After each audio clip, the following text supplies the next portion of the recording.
Mateus capítulo 6.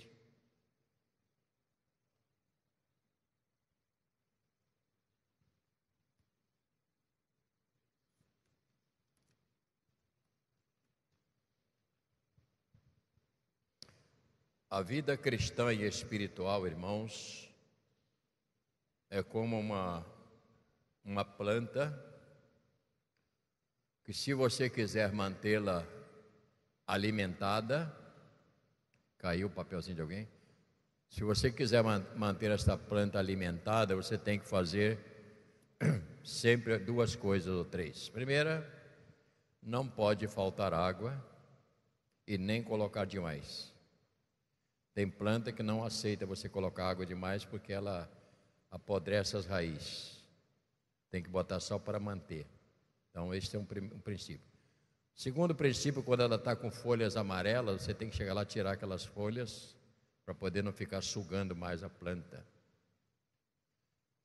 E depois, terceiro aspecto, de acordo com a planta, existe um adubo que pode ser colocado na terra ou numa vasilha com água, dissolver e regar. Aí você vai ter resultado.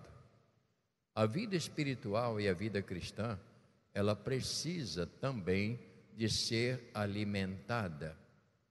E o que nós fazemos aqui todas as manhãs é ajudar a alimentar a vida da pessoa, criando alguns princípios até bíblicos para poder ajudar na condução da sua vida. Esse é o nosso objetivo aqui, sempre será este. Capítulo de número 6, verso 16, 17 e 18. São versos que vamos ler nessa manhã sobre um assunto chamado jejum. Como jejuar? Para que jejuar? Deve ser a pergunta logo. E a palavra do Senhor nos mostra, depois de falar sobre a oração e outros princípios, ele diz agora: quando jejuardes, não vos mostreis contristados como os hipócritas, porque desfiguram o rosto, com o fim de aparecer aos homens que jejuam. Em verdade vos digo que eles já receberam a recompensa. Tu, porém, quando jejuares, unge a cabeça e lava o rosto. Ou seja, lava o rosto, molha o cabelo, penteia direitinho, fique com o rosto de passeio. Tá bom? E diz o texto: com o fim de não parecerdes aos homens que jejuas, e sim ao teu Pai em secreto, e teu Pai que vê em secreto te recompensará ou te dará o resultado da razão do seu jejum. Oremos. Nosso Deus e Pai, em nome de Jesus, nós oramos esta manhã com a tua palavra. Nós oramos com o Evangelho de Jesus. Nós oramos com o Espírito Santo que está na palavra, que vai levá-la ao coração de cada pessoa. Senhor, nós te pedimos, alcança-nos com a tua palavra, que estes recursos que vamos receber nesta manhã, ajude-nos para trabalhar melhor a nossa própria vida espiritual. Assim o fazemos em nome de Jesus. Amém. Podeis sentar.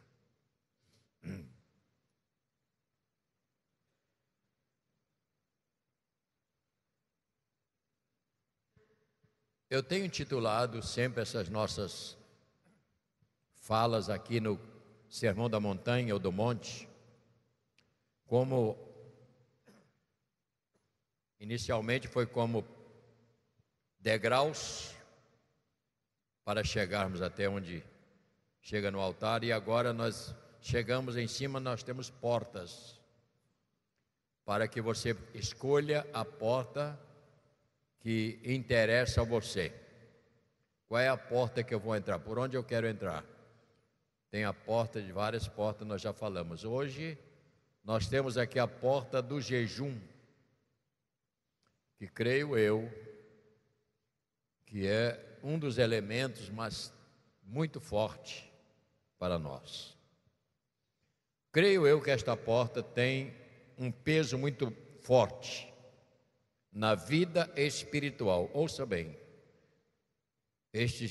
o assunto é para a vida espiritual, e por tratar-se de um recurso de valor, ele tem valor para edificação, quebrantamento, dependência e reconhecimento, que estamos tratando em tudo isto com Deus. Então, jejuar não é só ficar sem comida, mas tem que haver um propósito. O que eu quero? O que eu faço? Para que serve isto? Então, eu queria que você começasse a entender. Primeiro, serve para a edificação, sempre a edificação da nossa vida espiritual, porque todos os problemas que nós tratamos aqui, no sentido de jejum, é espiritual. Ainda que às vezes a intenção seja material, mas a base nunca pode deixar de ser espiritual, porque é assim que funciona. Agora, outro aspecto é quebrantamento. E eu creio, irmãos, como nos falta quebrantamento, né? Você chegar diante de Deus, porque quando você vai jejuar por uma situação, você tem que realmente chegar quebrantado, crendo na sua incapacidade e crendo na capacidade de Deus de agir. Então é preciso a não arrogância. Eu faço, eu posso, é assim que eu penso. É preciso nós entendermos isto. Edificação da nossa vida espiritual, que precisa realmente ter uma vida edificada, como diz a palavra do Senhor, edificada na rocha, que ele vai dizer mais tarde no capítulo 7. Edificar na rocha, por quê? Porque a tempestade, ela chega para todas as pessoas. Portanto, primeiro aspecto e segundo aspecto é edificação, quebrantamento e também para dependência, reconhecer que só Deus pode fazer. Irmãos, quando a gente entende isto, é fantástico. Quando você entende, eu tenho que ter uma dependência de Deus total. E com esta dependência, o que eu faço? Eu vou a Ele em uma dedicação de jejum, em prol de vários assuntos da nossa própria vida pessoal e até da família. Eu diria aos irmãos mais no segundo aspecto que jejum é um tratamento espiritual que nos leva aos pés do Senhor e daí podermos usá-lo em benefício tanto pessoal como também por pessoas da nossa intimidade.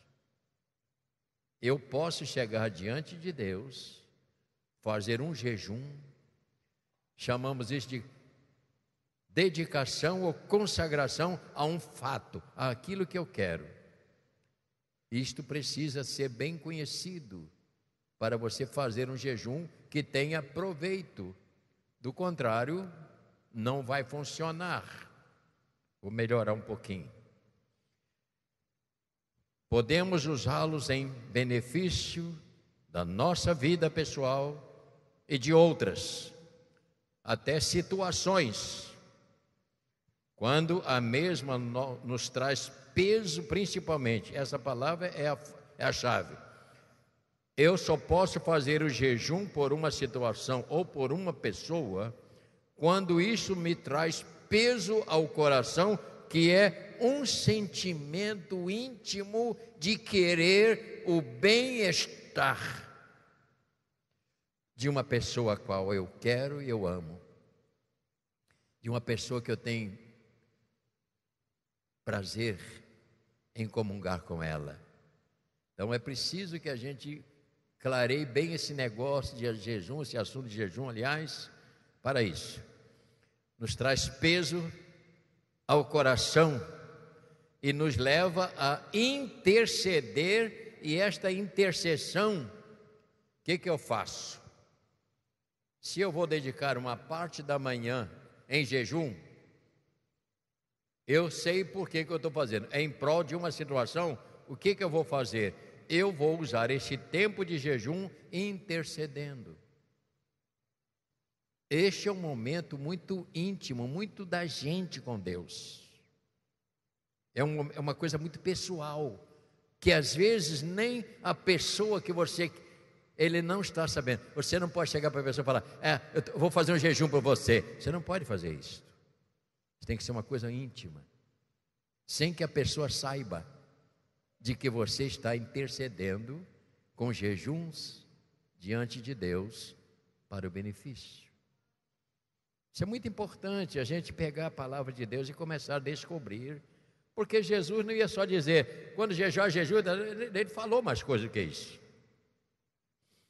Repetindo, terceiro, jejum é algo pessoal para os cristãos, não é para incrédulo. O que adianta um incrédulo jejuar se ele não conhece a Deus e nem obedece? O que adianta? Uma pessoa que não tem intimidade com Deus, ele pode ficar sem comida que não vai acontecer nada, porque o jejum é algo espiritual com Deus.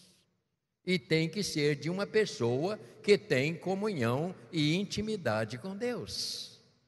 Não pode ser para uma pessoa, como eu estou dizendo, que é do mundo, que não conhece nada. É para os íntimos. Alguns exemplos. Livro de Jonas, capítulo 3. Jonas é um livrozinho que está bem aí no meio, lá depois de Daniel, você vai para frente, você vai indo, Oséias, Joel, vai indo, Amós, Obadias, e aí vem Jonas. Capítulo 3.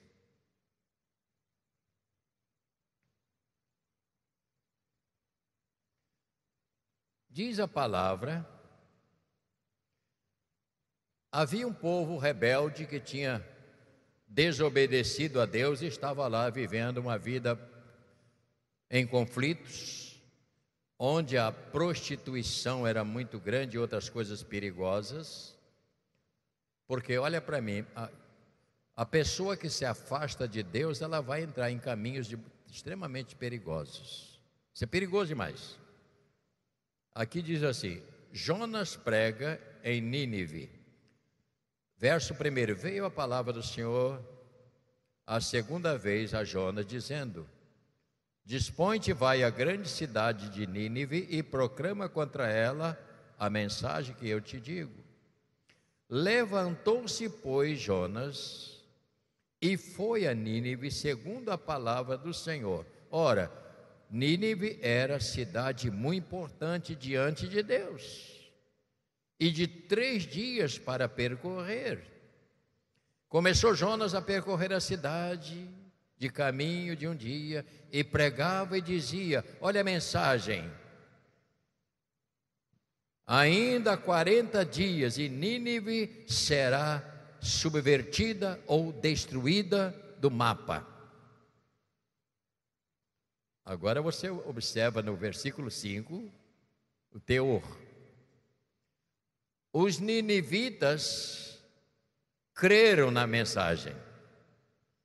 Está escrito aí, os ninivitas creram em Deus e proclamaram um jejum, vestiram-se de pano de saco, desde o maior até o menor. Não é isto? Capítulo 5, capítulo 3 e verso 5. Chegou esta notícia ao rei de Nínive, ele levantou do seu trono, tirou de si as vestes reais, cobriu-se de pano de saco e assentou-se sobre cinza.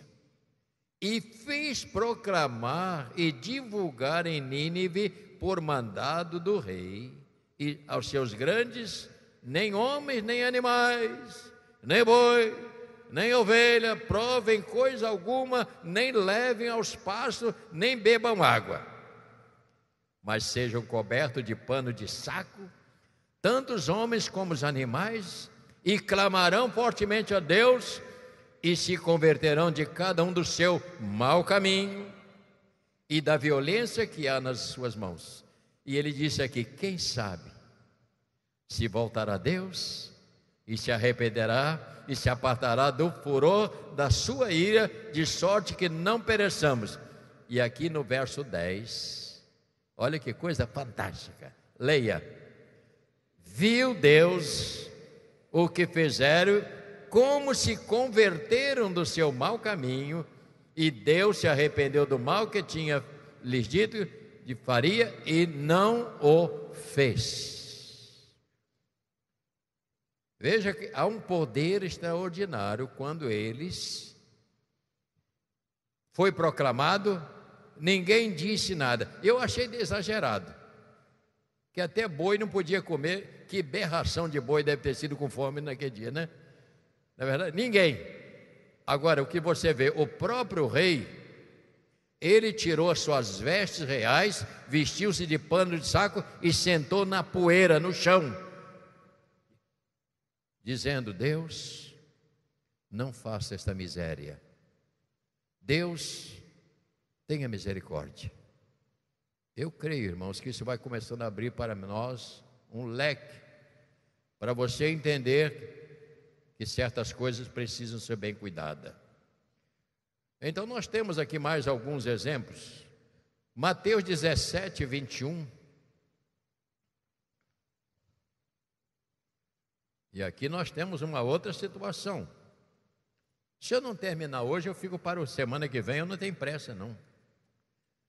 Não quer a pessoa, mas não vai concluir hoje? Não, para quê? Tenha pressa, é igual quem está na faculdade, cada dia uma matéria, né?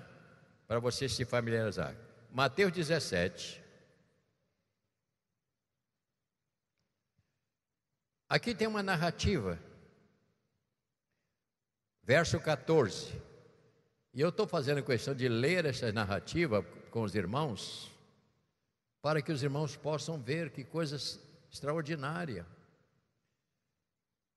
E quando chegaram para junto da multidão, aproximou-se dele um homem, aproximou-se dele um homem que se ajoelhou e disse: Senhor, compadece de meu filho, porque é lunático, sofre muito, pois às vezes cai no fogo e outras muitas na água. Olha o problema aqui. Agora estou lendo capítulo 17, verso de número 16. Apresentei-o aos teus discípulos, mas eles não puderam curá-lo. Jesus exclamou: ó geração incrédula e perversa, até quando estarei convosco? Até quando vos sofrereis? Trazei-me aqui o menino. Verso 18. E Jesus repreendeu o demônio, e este saiu do menino, e desde aquela hora ficou o menino curado. Versículo 19. Então os discípulos aproximaram-se de Jesus, perguntaram em particular: por que motivo não podemos expulsá-lo? E ele lhes respondeu: por causa da pequenez da vossa fé. Pois em verdade vos digo que se tiverdes fé como um grão de mostarda, direi a este monte: passa daqui para lá, e ele passará, nada vos será impossível. E no verso 21 ele fecha: mas esta casta não se expele, senão por meio de quê? De oração e jejum. O que nós aprendemos com isto? Nós aprendemos que a vida espiritual, se você não tiver uma vida reta com Deus, uma vida de consagração e dependência, certamente você não vai poder exercitar este poder contra esses demônios. Abrindo um parênteses.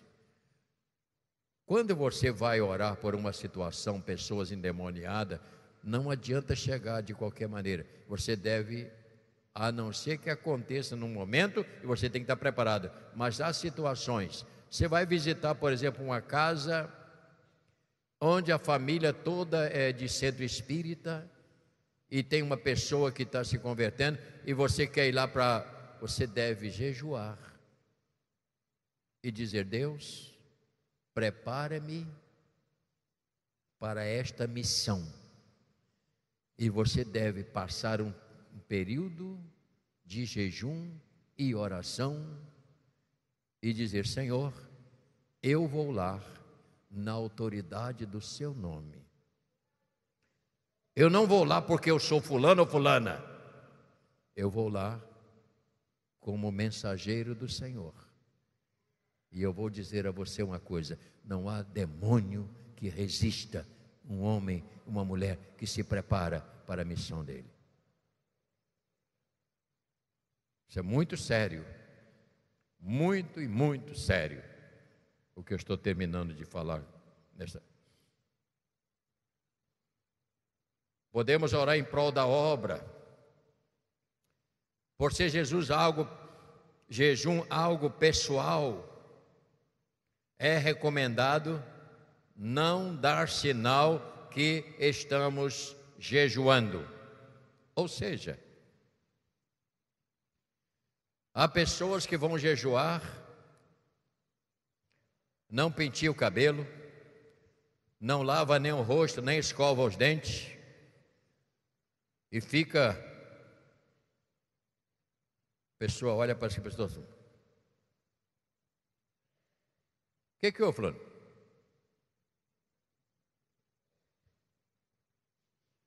Se colocando numa postura, eu diria, de arrogância. Porque você não tem que ficar sem lavar o rosto, você não tem que deixar de pentear o cabelo. Você não pode dar a impressão para os outros que você está numa missão. Diga para quem está ao seu lado: crente precisa ser um quinta coluna, no bom sentido. Você está dentro da sua casa e ninguém está sabendo que você está jejuando, porque parece que é um dia... Fulano está tão alegre hoje, né? Fulana penteou o cabelo, botou até um cordãozinho no pescoço. Ai! Só ela sabe. Ela não quer que ninguém perceba que ela está em serviço para a obra de Deus. São segredos pequenos que a palavra do Senhor nos mostra. E aqui você pode depois, se você quiser, ampliar. Então, se você está com dificuldade numa matéria, fala para os estudantes. Se você tem dificuldade de concentração ou dificuldade numa matéria, você nem precisa falar com sua mãe nem com seu pai, mas você deve reservar um período do seu dia em dedicação a Deus. Senhor, eu faço esse jejum porque eu preciso que o Senhor me ajude a fazer isto. Eu sou teu filho, teu servo, e eu tenho certeza que se você fizer isto de coração, com um sentimento muito profundo, sabe o que vai acontecer? Você vai fazer prova, passa extraordinariamente bem. Você não vai ter dificuldade nas matérias. Sabe por quê? Porque você foi diante do Criador e fez uma oferta pessoal, um jejum. Agora, não adianta você ficar: ore por mim. Ah, fulano, ore por mim porque eu vou fazer prova. Isso não funciona. Você precisa, dedicar tempo para isto. Isso é uma coisa pessoal. Pessoal. Durante muito tempo, agora eu não estou mais fazendo. Esta reunião que nós temos às quintas-feiras aqui à tarde, é uma reunião muito boa, boa demais. 3 horas da tarde, há muitos anos. E eu sempre me dedicava às quintas-feiras em jejum em prol da obra de Deus e das pessoas converter. Sempre fiz isso. Eu só ia tomar um cafezinho da tarde quando eu terminava a reunião, lá para o lado das 5 horas da tarde. Fiz isso durante anos e mais anos. E você veja o resultado. É uma reunião que nós ganhamos alma para Cristo. É uma reunião que nos dá alegria. O pastor Luiz Carlos está fazendo agora muita alegria, bem aberto. Mas houve uma dedicação que a gente faz. A nossa vida pastoral precisa ser assim. Essa é a razão porque eu estou falando com os nossos diáconos. Vocês devem marcar um encontro, reunir-se e marcar um dia de jejum, um meio-dia de jejum. Mesmo que não seja junto, se puder estar junto é melhor. Os músicos precisam fazer isso ontem. Isso é importante em prol para Deus dar a vocês uma unção nova para tocar, porque não adianta tocar, tem que ter unção, porque o toque não é para aqui, é para lá. E ele vai lá e volta aqui, abençoa pessoas através do toque. Então é preciso nossos diáconos em prol da unidade do diaconal para servir melhor ao Senhor. E eu vou ampliar isso, nós vamos falar ainda mais sobre esse aspecto. Juventude precisa, nossos líderes, buscar mais uma meia dúzia com ele, marcar um dia de jejum em prol da juventude, pela capacitar a nossa juventude para ser melhores cristãos. Eu creio que nós estamos abrindo mão, às vezes, de uma ferramenta que Deus nos dá. Ele diz, faça isso. Mas nós, quase sempre, a pergunta é, eu não posso, eu não tenho tempo, eu não consigo, mas nós vamos conseguir. Nossos obreiros, não gosto dessa palavra discípulos, não todos são discípulos, mas os nossos próprios discípulos, vocês deveriam, independente do pastor Arlindo, independente de qualquer, vocês deveriam marcar um dia e se reunirem para um jejum em prol da unidade da obra de Deus. Você vai ver que você sai dali com outro coração e Deus vai ouvir, Deus vai aceitar o trabalho, Deus vai aceitar aquilo que a gente faz. Então o jejum é de suma importância, porque é um recolhimento espiritual, não é material, não, é algo espiritual. Eu estou lutando contra os espíritos das trevas. Eu estou lutando contra o poder que tenta impedir a gente de ser aquilo que nós somos. Que o Senhor nos abençoe nesta manhã. Nosso horário está bem, mas que esta palavra te ajude. Eu comecei a desenhar sobre os tesouros no céu. Como isso é difícil. Mas nós vamos falar nisso na próxima semana. Portanto, jejum, repita comigo, jejum, mais uma vez, jejum é uma arma secreta. Nem o diabo sabe o que você está fazendo. Porque se você não falar, ele não sabe. Porque ele não tem onisciência. Diga para quem está do lado, o diabo não sabe o que você pensa. Ainda bem.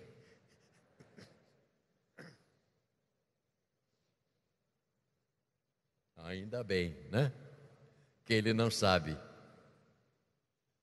Ouça agora o que eu vou dizer. Mas ele sabe. Tem gente que está com medo de falar, mas ele sabe o que você fala. E ele trabalha com as suas palavras. É como a polícia que vai fazer uma apreensão na favela, a palavra é feia, né? Aí ele chega assim, bota uma buzina.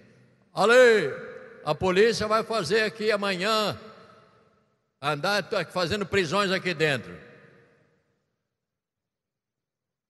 Ela tem que chegar de surpresa. Quantos aqui já abriu a casa, que estava no escuro, e quando você abriu tinha umas baratas que saíram correndo?